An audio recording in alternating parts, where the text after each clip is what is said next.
Assalamualaikum warahmatullahi wabarakatuh. Bagaimana kabarnya hari ini teman-teman semua? Semoga dalam keadaan sehat walafiat.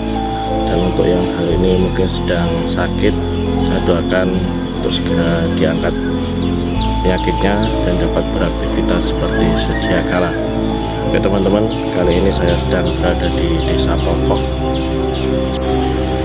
Di tempat ini ada beberapa penjual makanan yang menyediakan sarapan pagi teman-teman, dan ada juga yang berjualan ayam seperti itu.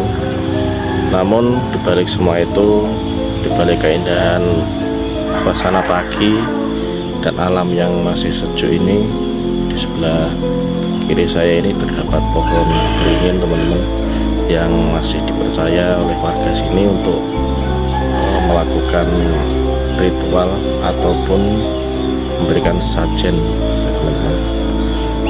Ikuti terus perjalanan saya, ada apa di balik keindahan desa ini.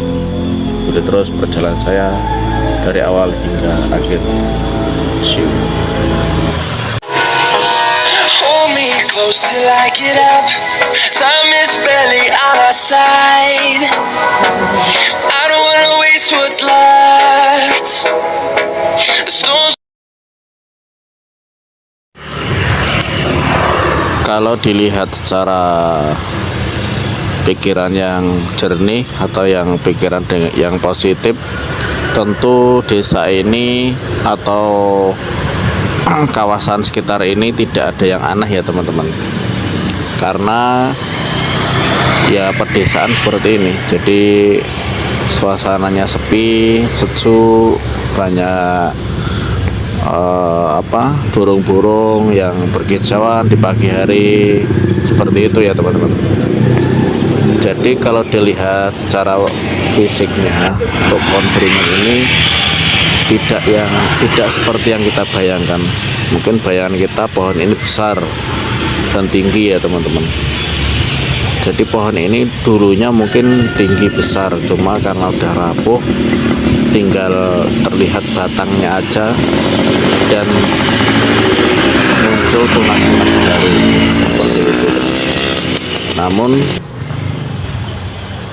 warga sekitar masih mempercayai kalau pohon ini masih mempunyai energi gaib yang mungkin kalau masyarakat tidak menguri-uri atau mempercayai hal tersebut, bisa saja makhluk yang menghuni pohon beringin ini akan mengganggu warga yang tidak percaya tersebut. Biasanya untuk warga itu lebih seringnya ketika mau mengadakan suatu hajatan, pernikahan maupun pokoknya sedang punya hajat, biasanya dia itu naruh sesajen yang dibentuk menyerupai wadah dari daun kelapa atau janur kuning teman-teman. Nanti isinya itu biasanya diisi telur, beras, dan ada bunga seperti itu teman-teman. Itu untuk sesembahan, mungkin menurut mereka itu dianggap kayak minta doa seperti itu, agar acaranya lancar, tidak ada halangan suatu apapun.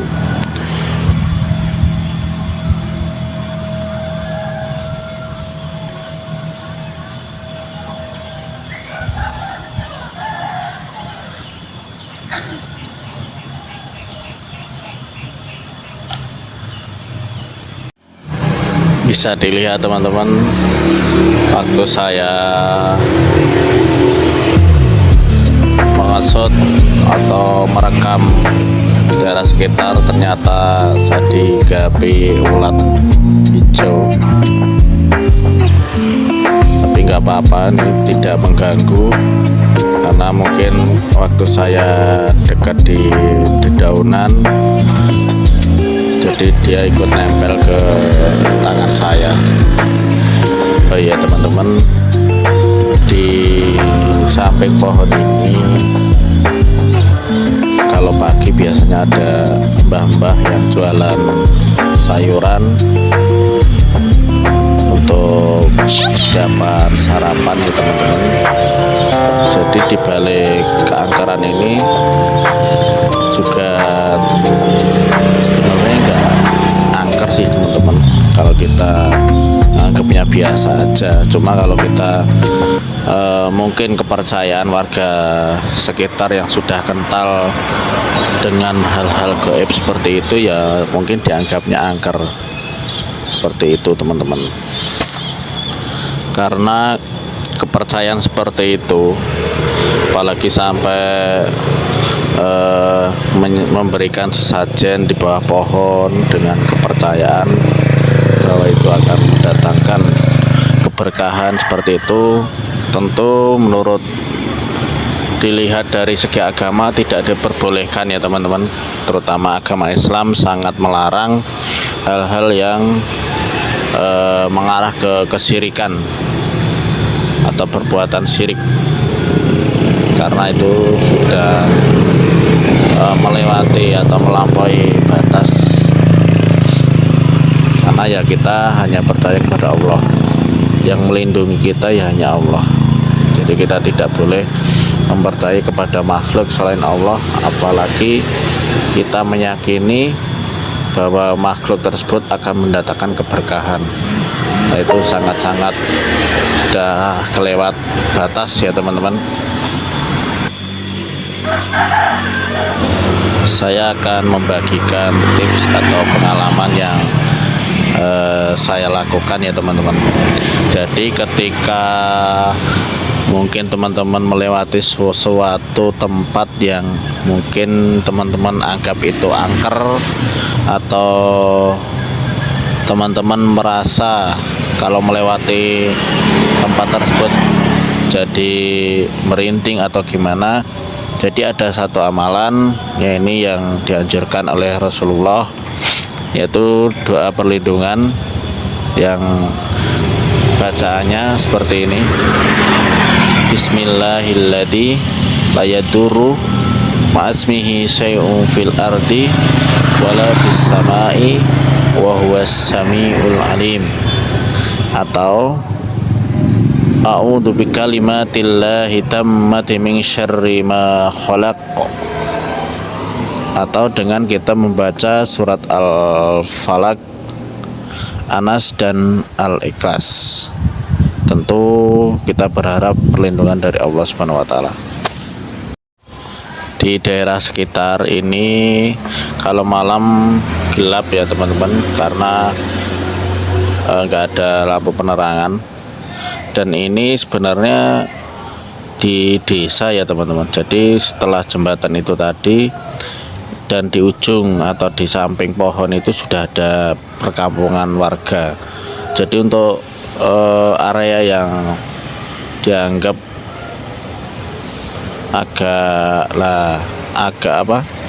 agak serem itu cuma nggak nyampe 100 meter ya mungkin teman-teman. Jadi cuma melintasi jalan ini, di ujung sana sudah ada perdesaan.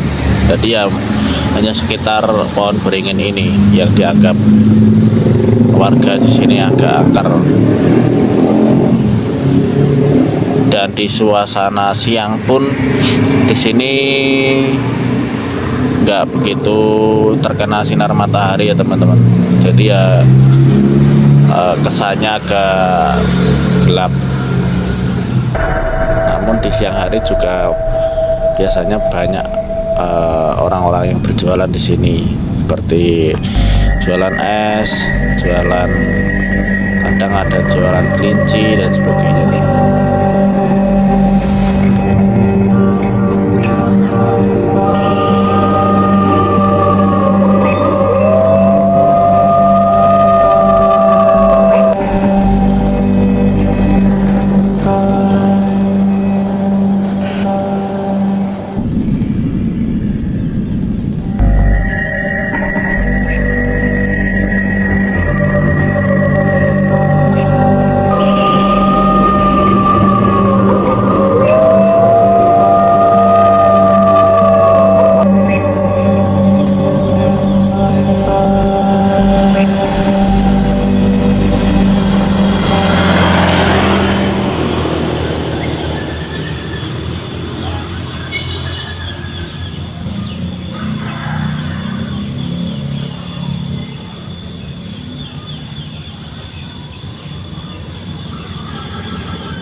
lahan kosong ini dulunya ada rumah teman-teman atau bangunan yang berdiri di sini, tapi nggak tahu kenapa bangunan tersebut dibongkar. Nah, ini masih terlihat tangga naik dari pinggir jalan, dan sekarang di atasnya didirikan warung oleh mbah-mbah warga sekitar. Oke teman-teman, saya mau beli sarapan dulu. Nah, ini untuk menu sarapan pagi ada macam-macam ya teman-teman. Ada oseng-oseng, tempe, ada oseng mie, ada telur, ada ayam, ada lele, ada gorengan juga, tinggal pilih. Gorengan udah? Beneran?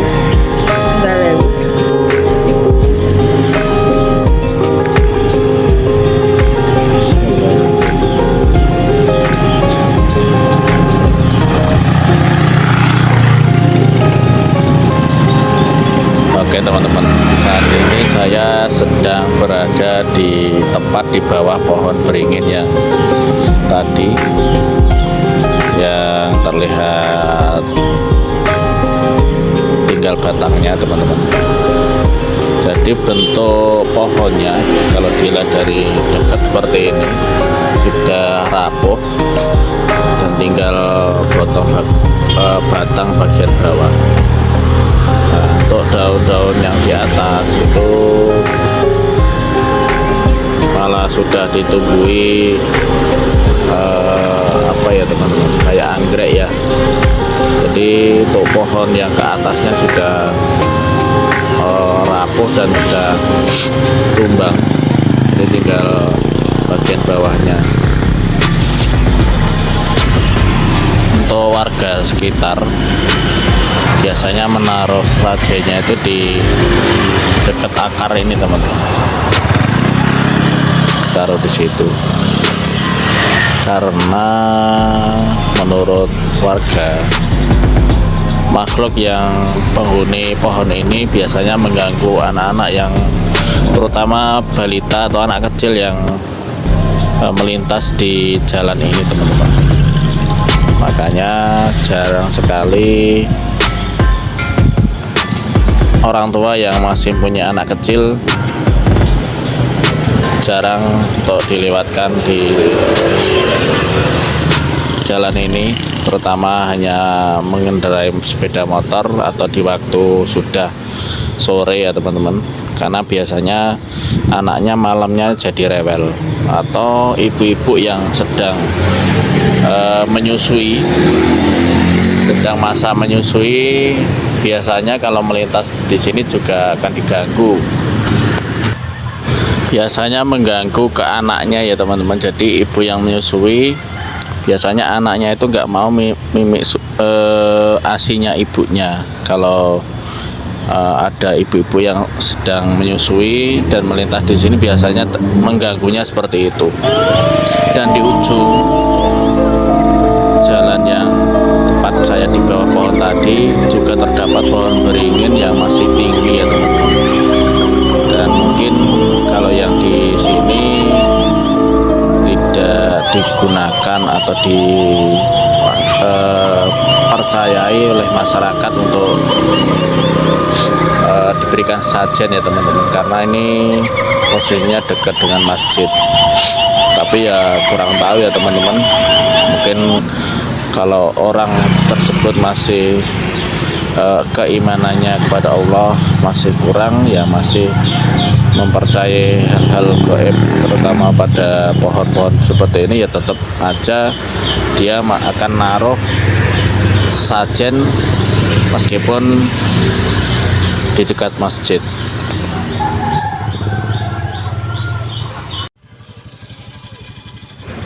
Saat ini saya sedang berada di sisi utara pohon beringin yang tadi, dan mungkin cukup sekian ya teman-teman review saya mengenai pohon beringin yang dianggap masih memiliki kekuatan gaib oleh warga atau masyarakat sekitar. Desa Pokoh Wonoboyo ini. Ikuti terus perjalanan saya untuk mereview tempat-tempat yang indah maupun yang agak serem ya teman-teman. Ikuti terus dan dukung terus channel saya ini dengan cara subscribe, share, dan tonton sampai akhir video-video saya. Assalamualaikum warahmatullahi wabarakatuh.